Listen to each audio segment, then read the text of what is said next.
Actually, what we're going to do now is we're going to show you a very short live demo. This is going to only run about 5 minutes. It's hard for us to show our game in 5 minutes. We have a 50 square kilometer open world you saw a tiny snippet of there. Jonathan Morin, our lead level designer, is over here on a PC. He's going to play this demo for you. And what you saw in the trailer, you're going to see a lot of it here, or actually very little of it here because we're somewhere completely different. We're several kilometers away from where many of the shots in the trailer that you saw are situated. And here's John on the edge of a jungle. And as much as the original Far Cry was very much about jungle, Far Cry 2, we wanted to take you somewhere completely different, into Central Africa, where you're going to get to see the most beautifully and fully realized open world savanna that you've probably ever seen in a video game. Initial reaction, the first thing that impressed me about this was the fact that everything, every minute detail is covered. You know, look at the shadows, look at the detail in the shadows, the gun looks really cool. And then this map. You talked earlier about, to me personally, about this map. Just explain what we talked about. Yeah, well, you know, it's really important for us to not only create this really believable, rich world, but it's also critically important that we keep the player in it.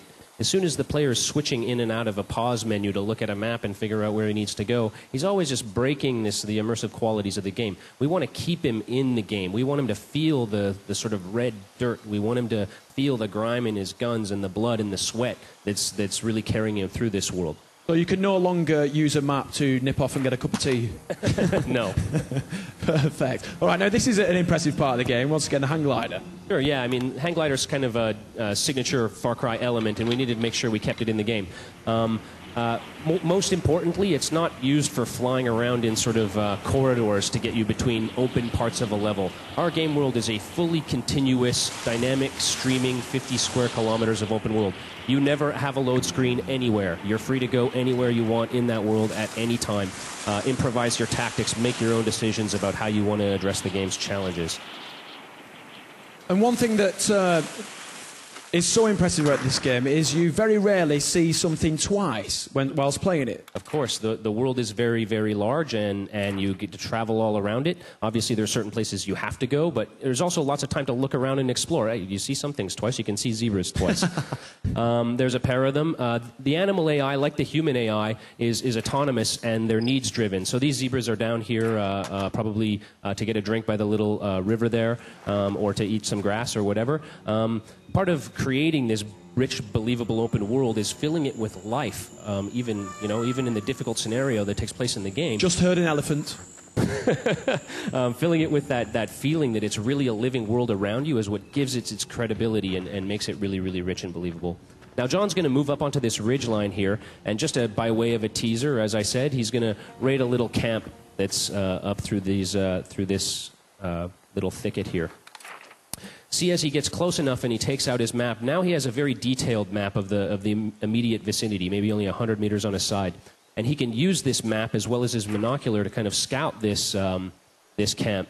And when he spots something like a vehicle, he can press a button which will add information about the vehicles in the camp to his map so that he can begin to formulate a plan about how he might like to handle the problem that's been put in front of him. So the more you discover, the more you look through the monocular, the more you find, the more detailed your map gets and makes it easier to play. Absolutely. I mean, the idea is to give the player the very strong feeling of making rich, elaborate, detailed plans about how he's going to conduct a raid. Like here, he's seen that guard patrolling past. There's a pile of ammunition that's in storage there. He's going to be able to take that, use his monocular to mark that on his map, and then he'll have more information about the location, and he'll be able to make more of a plan about how best to approach the problem of getting through this camp. Let's move in close. Come on. Yeah, he's going to go in. And all the natural elements have a big role to play in this game as well, don't they? I mean, a really important thing to point out is this grass isn't fake grass. These aren't fake trees. These are real simulated trees that are blowing in a real wind. They're real dynamic assets. They're not animated. They're real procedural content. Because of that, he can use those, in combination with things like wind and fire to his advantage. John's actually going to use this mine to set a trap here in case the enemy comes looking for him and decides to use this vehicle with his mounted weapon against him. He'll have it mined up with that explosive there, and then he's going to move over to the side and probably start a fire. John usually likes to start fires. Also, he threw a Molotov into a fuel store there. And these bad guys, once they're hit, they don't give up, do they? No, these guys are pretty tenacious. They're maneuverable, they're fast, they're aggressive. That's why, you know, he needs to have a good plan to make a raid on a camp like this. Look at this fire that he's got going. This is completely cut off one side of this camp. The AI isn't going to be able to maneuver there. The AI isn't going to be able to respond with that fire cutting off their approach or their escape. And this isn't scripted. Everything that's happening here is systemic and dynamic. John's improvising as he fights. He's picking his targets. He's using the information he gathered. And you can see the village beside him is completely in flames. It's procedural fire. It's not scripted. It's not fake. This is a fire that spreads in the direction of the wind, consumes the assets. Here's an enemy using a truck to try and take him out. So not everything is written in concrete. Not everything is, you've got to go here, you've got to go there. It's not that not everything is written in concrete. It's that nothing is written in concrete. It's a really organic, dynamic system. Oh, we've got out the heavy artillery now.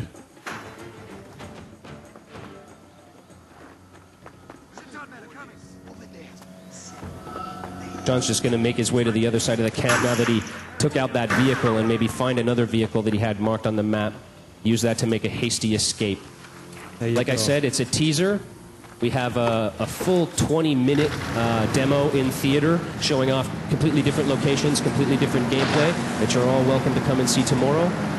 And in addition to that, we have a full hands-on demo on Xbox, PS3, and PC. And you will get to see that, in fact, all of the console versions are running exactly the same game as you're seeing on PC here right now.